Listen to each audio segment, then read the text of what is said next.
My name is Daniel Seltzer. I've been at Wabash probably for about 2 years this time. So, And can you tell me, you first came into the system as a juvenile, right? You were young? yeah, I got arrested back in July 1st of 1977. Still remember the day. Yeah. So we're doing this special just following kids in the system. hmm And they're very curious about what their future holds. And some of these kids, we've got a couple of 15-year-olds who were sentenced to 30 years.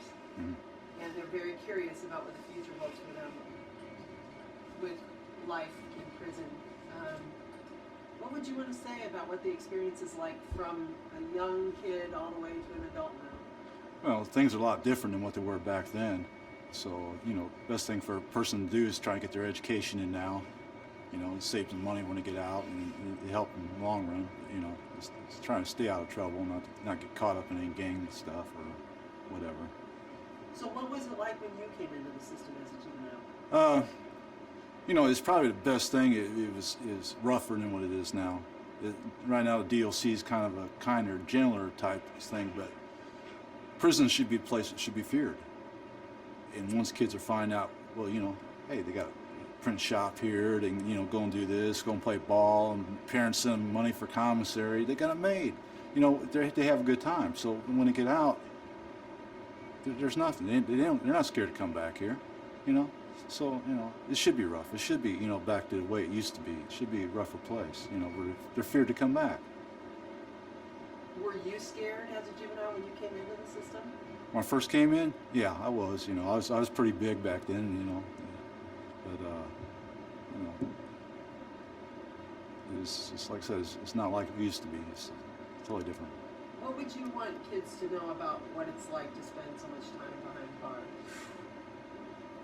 Well, I caught my second case back in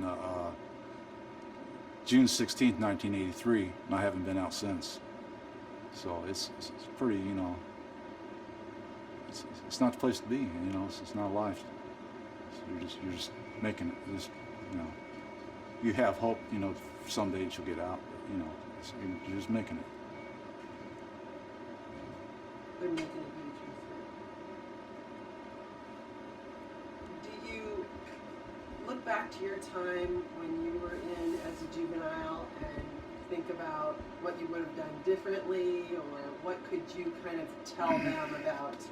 Well, you always dream that, things would be different. That's, I think, one of the reasons some people survive is they have these dreams, of how things could be. They fantasize, that, this or that, but, reality sets in, you're here, and it's not going to change. Things just don't change. Life doesn't, stop out there, it's going to change, it just keeps going. You're not part of it no more. So what is daily life like on an adult cell block? Because yesterday we followed two kids who moved from the youth unit here. Mm-hmm. They transitioned into general population. For kids who are transitioning from the youth unit into the general pop, what can they expect? Yeah, pretty much the same thing. This is a juvenile thing. I mean, you meet new people, and you're going to find out who's good and who ain't good to hang with, or you just learn who's who. That's basically. But it's nothing tough. It's just like I said, moving from one place to another, just meeting new people. That's all it is. It's probably a lot better for them because now they can get a job out here and get moving around a little bit more than what they could before. So it'll probably be a little better for them. Do you think that juveniles who move into the adult blocks, are they targeted at all because they're so much younger? Or give the perspective from if a kid were to walk into your cell unit, how would he be treated? You'd probably have some people that try to take advantage of the situation, or some might try to help them. There's a lot of good people in prison. A lot of people don't realize that, but there are a lot of good people in prison that try to help them. And, if they don't want to go that way, they don't have to. Yeah, because I know the kids that we went with yesterday, at first they started out, with a lot of bravado, yeah, I'm going over to the adult side. And by the time they got there, they were so scared. Yeah.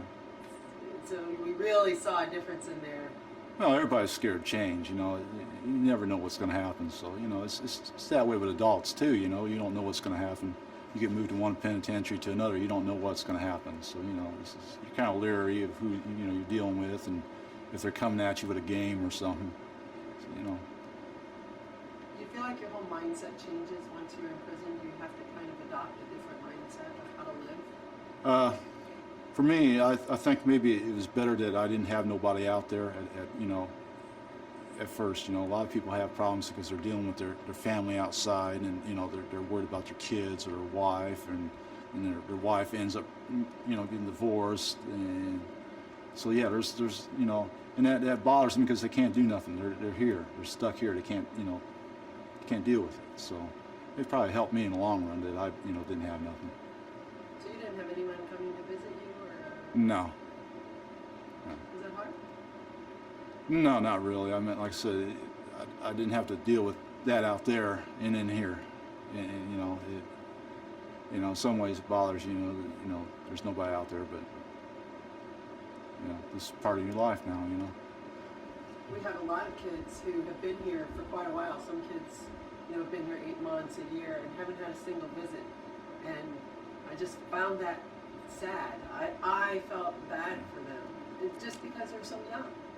Right. Well, I think when I first got locked up, I didn't get a visit for maybe like 6, 7 months, something like that. And it was shorter distance.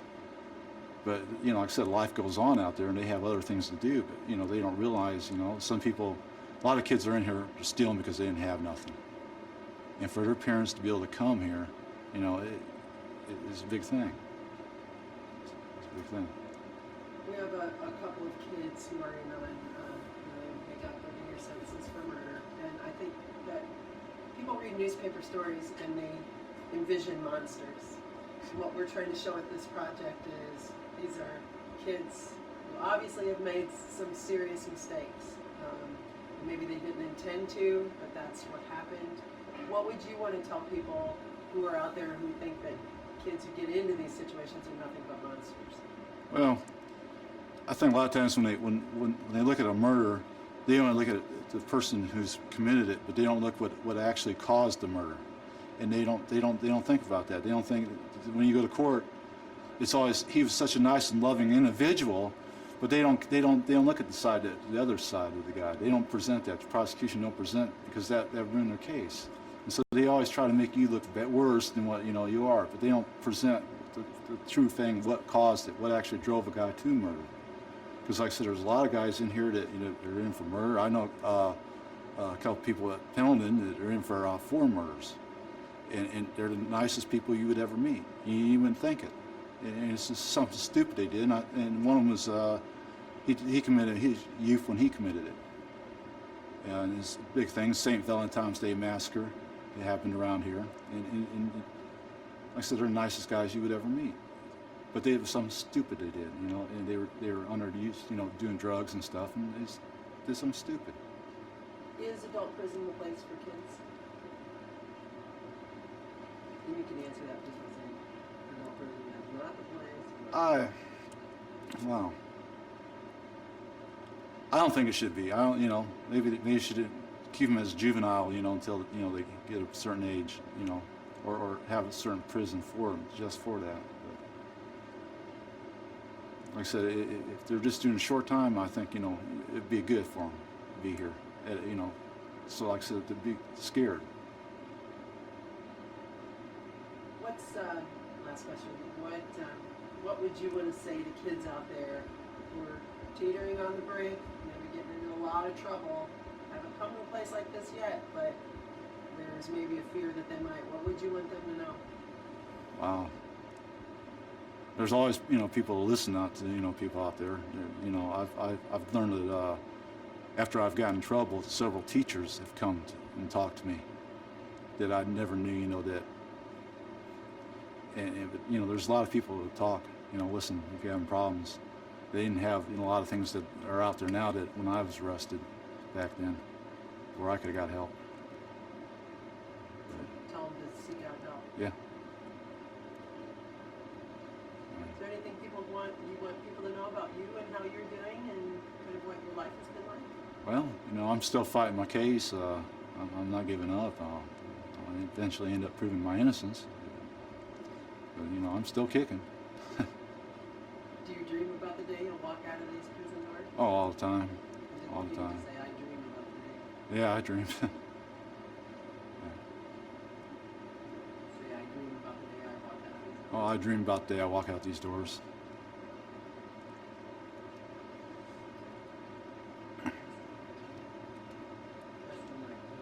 Best luck to you. Oh yeah, let's just, if you could tell us how old you were when you first came into the system. 16.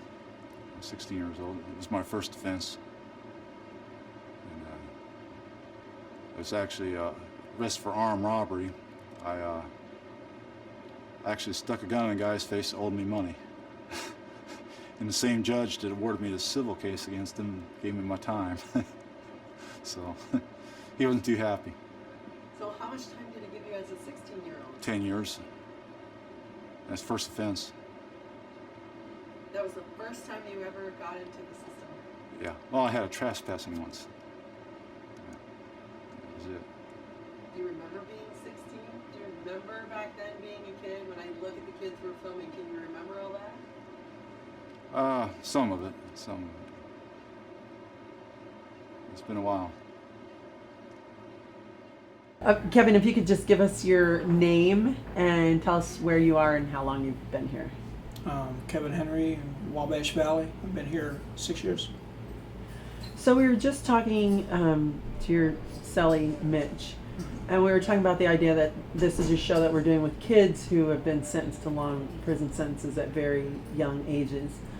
What advice would you give them as someone now who's an adult about how they can mentally prepare for the years that are ahead for them behind bars? I think the biggest thing they could do is find a purpose and realize that you can actually have a life in prison. It isn't going to be the life that you would choose for yourself, I would hope, but you can actually have a productive life in prison. And I think you really need to find that purpose and to find something that will give you a reason to continue going on a semi-positive path every day. So tell me how many years you've been incarcerated as a whole. Coming up on 30. So you've served 30 years almost already. Mm-hmm. Tell me about where you served the first part of your time. 24 years at Michigan City. And you were just telling me sort of this surreal story that I hadn't thought about before. And that's the difference between being someplace like Michigan City and here at Wabash. Describe that for me. Michigan City is more enclosed. You've got a wall. The old wall was 43 feet. I think the new one's about 10 or 15 feet lower. But it's more enclosed, and you kind of forget day to day seeing trees and cars and stuff like that, and you compare it to this place, which is very open. You know, you have no wall. You see outside, you see the trees, you see the animals. We've got rabbits that walk around with us. We've got a highway out there. You watch the cars. Some guys think it makes it harder for them. For me, it's a little taste of freedom. Why would they think it makes it harder? Because sometimes the idea is that you can't necessarily miss what you don't see. So it's just too hard to see cars coming and going when you know you can't be in that car. For some, yeah. So how do you mentally cope with being behind bars? Because for a lot of the kids who are just new to this, and some of these kids have never even been in juvenile detention, they literally have gone from being a teenager out on the streets and at home to looking at a 30-year sentence in an adult prison. How do you mentally get through that? What would you tell them? Is it a mind game? Very much so. You have to understand that first of all, there is hope. No matter how old you are, there is hope, and you have to keep that in mind. This can't be your entire life. You have to try to maintain some kind of contact outside, some kind of hopes, dreams, and like I said, find a purpose. It's very much a mind game.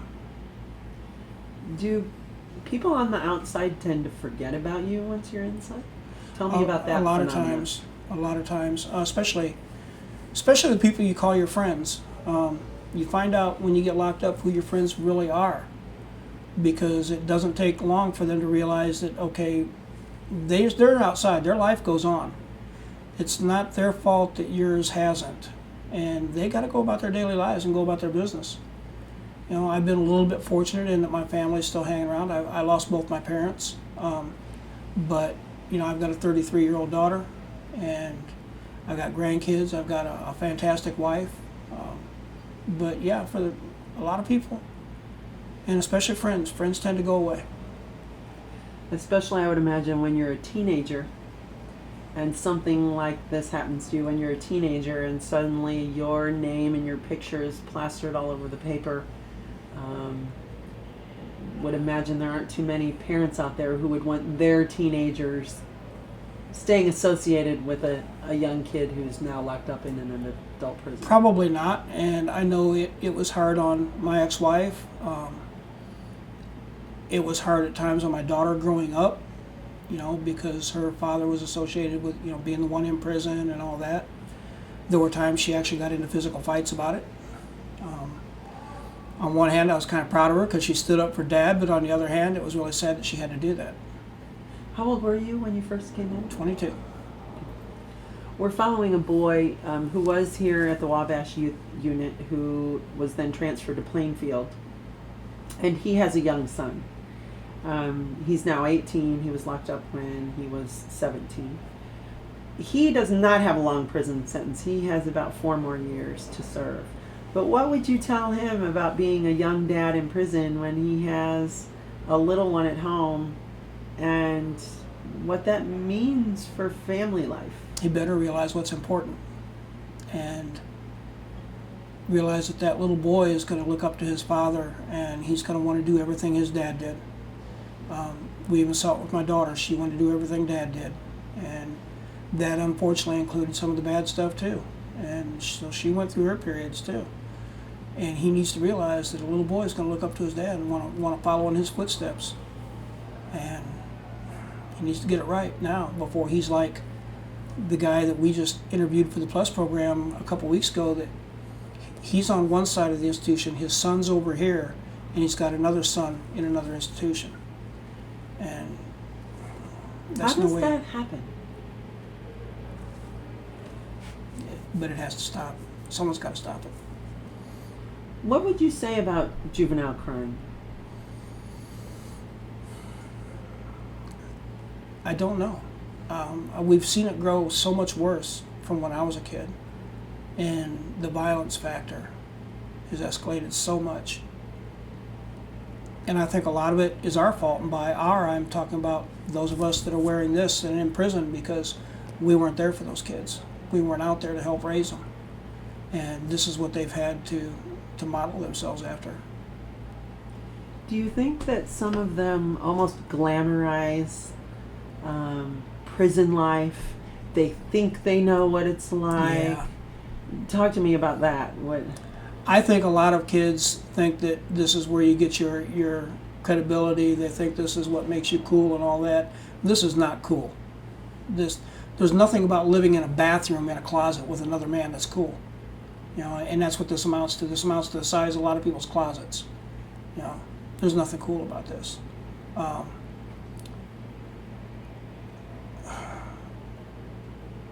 When I got to prison, I'd seen a little bit of violence on the streets and everything, but I hadn't been in Michigan City for 3 weeks when I passed a guy in education coming downstairs, literally holding his intestines in his arms. And that incident, it upset me. I mean, I threw up and all that. Within maybe 4 months, I was sitting in the chow hall eating supper, and a guy was 10 feet to my left getting stabbed. And to me, all it meant was I needed to hurry up because we were getting locked down. There's nothing cool about that. When you can make that kind of a transformation in the space of 3 or 4 months, there's nothing cool about that. Do you think they just have no idea what the true reality of it is? Because it seems to me they hear stories on the street, but for some reason they still just don't get it. They just don't make that connection. And they need to, because people aren't playing anymore. They're not playing with crime, and you don't get that many chances anymore. You know? And so they need to take it seriously. They need to understand that this is not going to be their life. You know, they can't let this be their life. What advice would you have for the kids who are currently in the youth unit, who are eventually, many of them will transfer over to the adult side? What would you want them to know before they make that transition? That this is for real.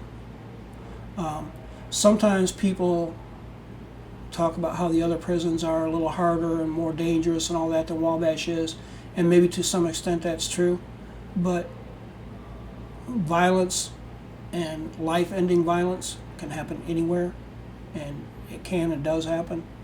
And figure out what you're doing, and understand what you're doing, understand what you're doing to yourself and to the people that love you. Mitch talked about that they're not just hurting themselves, they're hurting their families. Mm-hmm. But maybe at their age they don't understand that.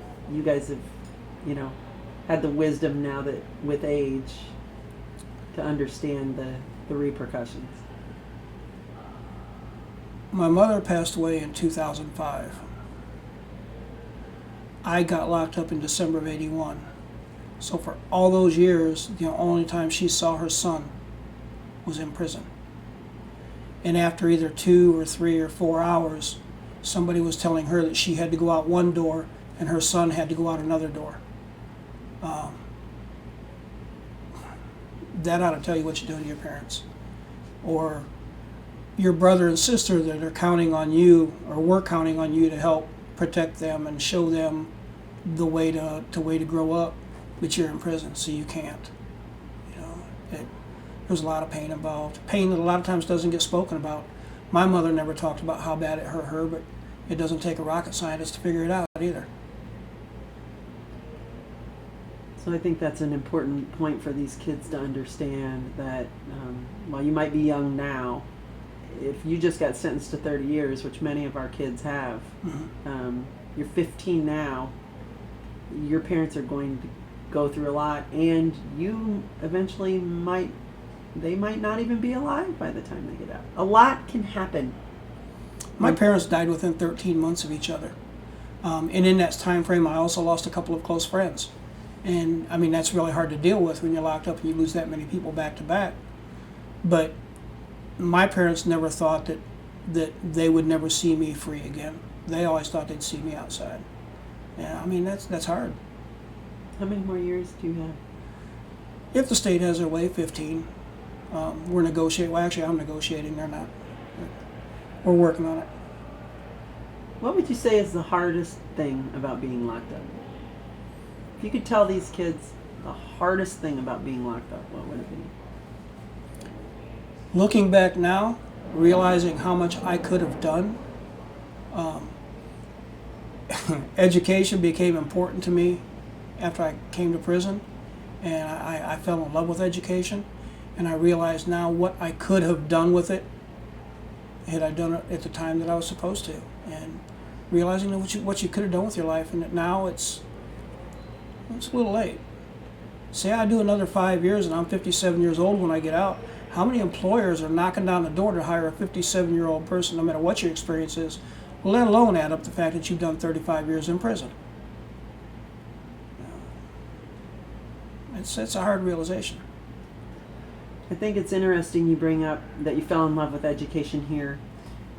I've been following kids now for 13 years who are in the juvenile justice system.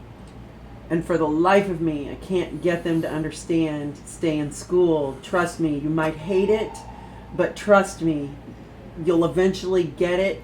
Just hang in there. And they just can't do it. And I understand for some of them why it's hard. A lot of them are taking care of little brothers or sisters, or they're working full time and they're working a night shift, and they're taking on a lot of added responsibility.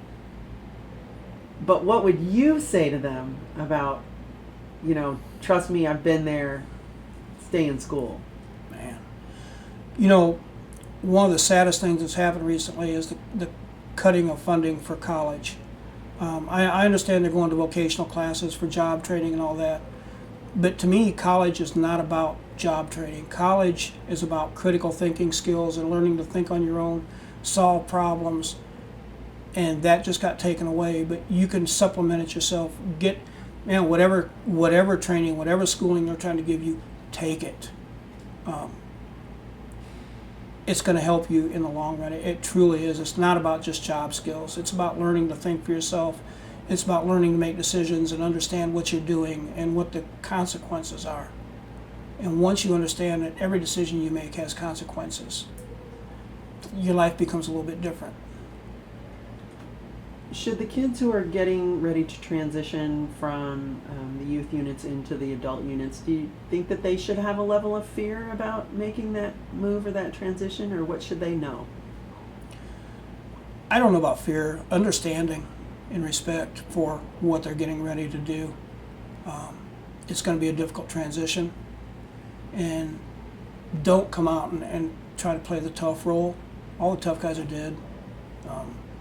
Just find a place to fit in, and just do that. Don't fear it, but respect it and understand what you're getting ready to do. Almost every single time we followed a kid who's transitioned, they start out with a lot of bravado. They're in the youth unit, they're like, I'm ready, I'm so ready to be out of here, I'm so ready for the adult unit. When in reality, the closer we get to whatever unit they're transitioning into, you can see the fear. You can tell, just because they've not known anything other than being in the youth unit. Do you remember what it was like 30 years ago when you were first coming in? That was good. Yeah. I very clearly and vividly remember those first few nights up in Michigan City in the A&O unit, and all the sounds, the doors slamming at night, the people yelling. Yeah, I can understand the fear, but there's really not that much to fear unless you create it. You know, there aren't that many problems that you're not going to create yourself. What is that like, laying in bed at night when you're just new to a prison like Michigan City or Wabash? What goes through your mind at night? Wondering what you did to yourself and why, and is it going to end? What's next? That's always the big question. What's next? It's really an epic mind game to be locked up. Yes, it is. And it takes some work to maintain your mind. It especially if you're locked up for a long time. You know, a 30-year sentence is 15 years. I hate to admit this, but I did the first 15 years of my sentence, most of it high. Thankfully, I got out of that pattern, you know, and I think at that point I probably needed it because I had a 100-year sentence. I would hate to think about trying to do my time high now because I'm enjoying my life. I don't enjoy where I'm at.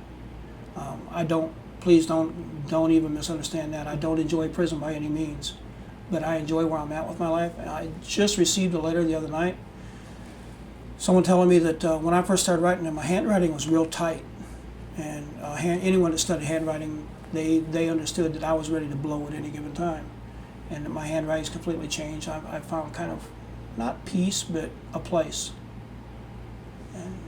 I think that's what, I don't want to say what worries me about the kids, but we're seeing them so early on in the process. Some of them have been here less than a year. They're still trying to wrap their head around exactly what just happened. Did all this really just happen? And I think a lot of them are still at a point where they're thinking, well, I'm going to get out. Somebody's going to come save me. Do you go through that at the beginning too? Absolutely.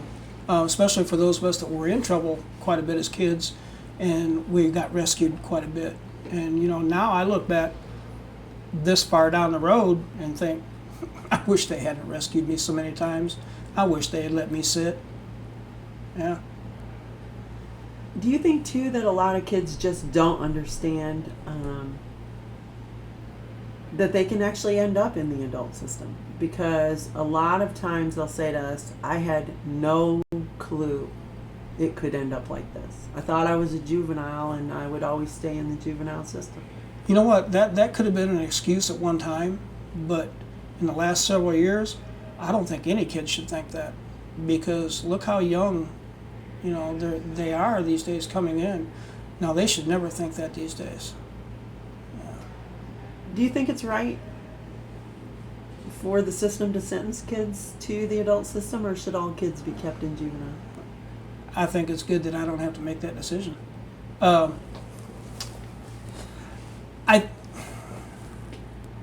There has to be a place. I remember a time at Michigan City where kids coming in were just kind of thrown into population, and fortunately, most of the older guys at that time, they didn't pounce on them. They took them under wing and they kind of showed them. I was fortunate at 22 years old, even though I was one of the youngest people at Michigan City at that time, that some older guys took me under wing and showed me how to do time without getting killed or causing myself any undue problems. And I think we need that, but I don't know, throwing kids into an adult prison is just not a good idea. From all the research and articles that I've read over the year, they say a lot of it has to do with brain research, that research shows that kids' brains just haven't developed to the point to where they should be treated or punished as adults, because their minds are still developing. They're very impulsive. They do things without thinking. They do things at age 15 that they wouldn't do at age 30.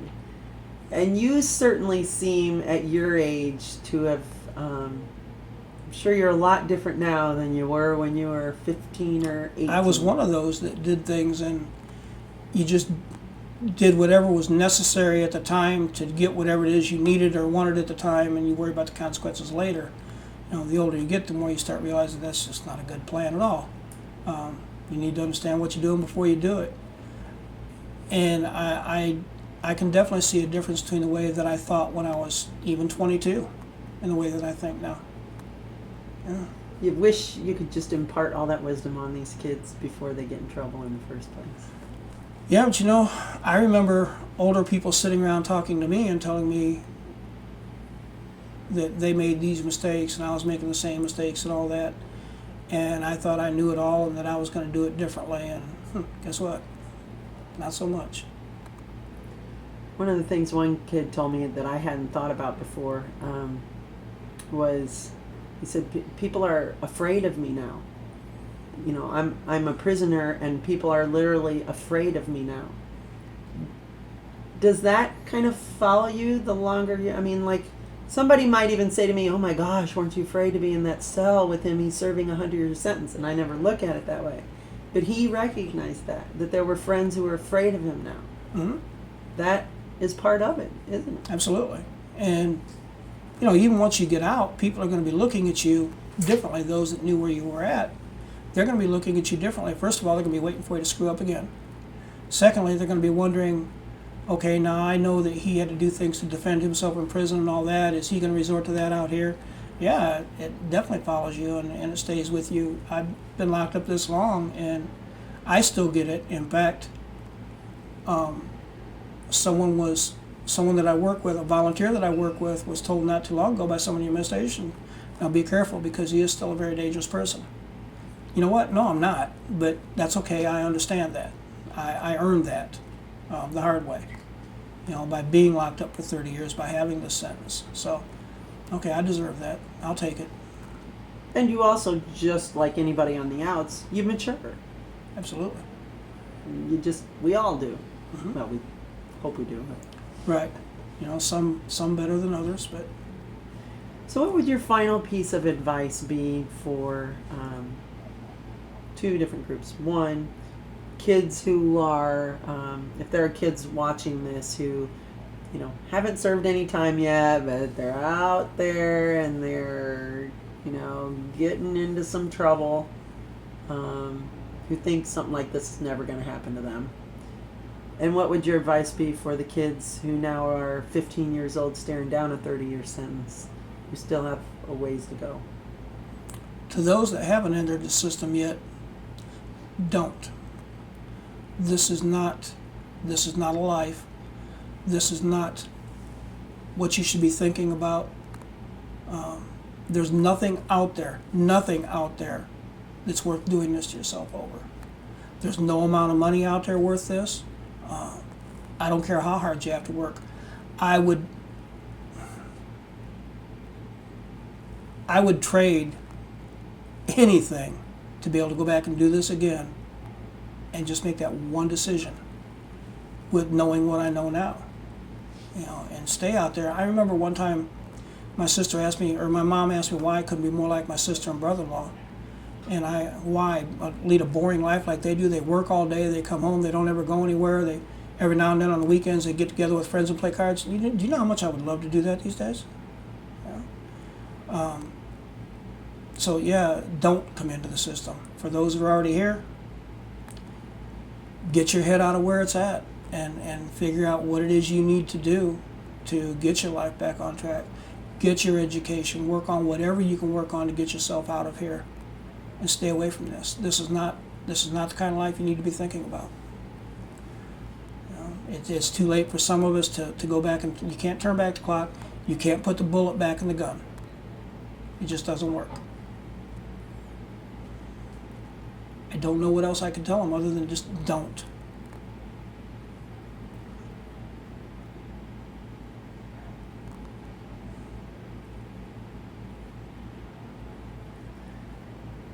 That was excellent. Excellent interview. You know, it's funny, the minute you said you can't put the bullet back in the gun, so many of the kids that we're following are here for murder. You know, that totally wasn't what they originally intended to do, or they were drunk or they were high, or it was that moment when their mind snapped. And I would think that I would constantly be thinking, let me take it back. I want to take it back for them. Mm-hmm. You know, it's that kind of sick feeling of, God, I wish I could just redo this for these kids. And you just can't. And it doesn't matter what your crime is. I think you probably go through that. A lot of the guys that I've talked to, we all go through that, wishing that we could just one more chance. Yeah. And I've got a friend here in prison that was a juvenile that fired a gun through a house. Guess where the bullet landed? And he's now doing life without parole. All because he had gotten into it with that guy earlier in the day or the day before, wanted to just express his anger, so he shot through the house. Bullet happened to hit him in the head. Is it worth it? Yeah. Anger really plays such a big role in so much of this too. You know, when you're just at that point where you're just so mad. Some of these kids are like, they feel like they almost blacked out when it happened. You know, can't even really remember doing it. Yeah, how mad they're going to be when they're laying here in this rack in the middle of the night and they can't sleep, and the other one they've got to be mad at is themselves. You know, anger's never really been anger at anyone else has never really been a part of where I've been with this ever since the day I was arrested, because I was smart enough to understand that, you know, I can be mad at the judge, but I put me in his courtroom. If I hadn't been in his courtroom, he wouldn't have been able to send me here. Can't be mad at the prosecutor, certainly can't be mad at the victim. I did this. So why not learn to control your anger a little bit and find another way to express it, instead of 30 years later being here, laying here in this rack in the middle of the night, tossing and turning, being mad at yourself and not knowing what to do with it.